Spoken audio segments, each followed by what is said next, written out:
खरं तर मला असं वाटतं की या उखळाईच्या विशेषाची जी काही महती आहे ती आपल्या सगळ्यांना माहिती आहे.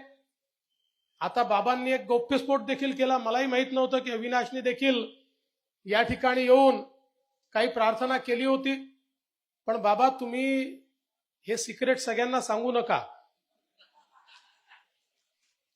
नाही तर अनेक लोक या ठिकाणी पोचतील आणि मग ईश्वराला देखील प्रश्न पडेल की आता नेमकं कोणाला शोधायचं. पण मला एक गोष्ट निश्चित माहिती आहे, ईश्वर जो असतो तो आपले खरे भक्त शोधत असतो. आणि मला असं वाटतं की आज बापूंनी ज्या प्रकारे, म्हणजे मी येत होतो त्यावेळेस आमचे कोळीकरजी देखील बापूंच्या अनेक गोष्टी सांगत होते, कशा प्रकारे बापूंनी समाजामध्ये काम केलं, कशा प्रकारे समाजाला सश्रद्ध केलं, कशा प्रकारे समाजाची सेवा केली. आणि मला अतिशय आनंद आहे की आज आमचे योगी बापू देखील ती परंपरा चांगल्या पद्धतीनं या ठिकाणी चालवत आहेत.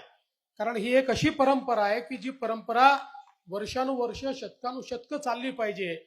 या स्थानाचं महत्व आहे की या स्थानावर इतकी सगळी महंत मंडळी येऊन गेली, या ठिकाणी या स्थानाला पवित्र करून गेली. आणि म्हणून त्याचं पावित्र्य जे आहे हे पावित्र्य अशाच प्रकारे मला असं वाटतं आपण सुरू ठेवलं पाहिजे. आणि त्या दृष्टीने आजचा कलशारोहणाचा कार्यक्रम अत्यंत सुंदर आहे.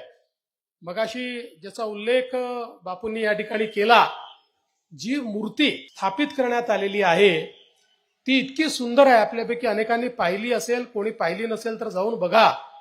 त्या मूर्तीकडे पाहिल्यानंतर प्रत्यक्ष भगवंताचं दर्शन त्या मूर्तीमध्ये आपल्याला मिळतं आणि आपली नजरच हटत नाही.